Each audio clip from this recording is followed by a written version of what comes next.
pamilyang tulad niya, Mangmang. At yan nga ho ang suliranin ng mga may kapamilyang tulad namin. Pumitig ka na matuwid! Ba't ka ba lang ng galaw? Gusto ko lang malaman ang hiling ko. Hindi mo ba alam? Hindi ko. Problema mo na yun.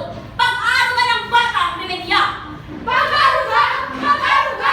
Pag-aruga ng bata! Krimen, sa lahat ng pag-aaruga ng bata ay panlulusong lumasta. Sa makatuwid, nawawala ng pera ang federasyon. Nahuli siya ng tatlong kasamit ng federasyon. Narinig siyang nagsasalita sa anak niya at alam ko nila ang pangalan ng anak niya.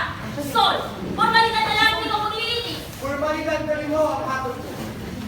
Ang parmisan niya ay nais panoorin nito mga pulog. Siya ay bulagin.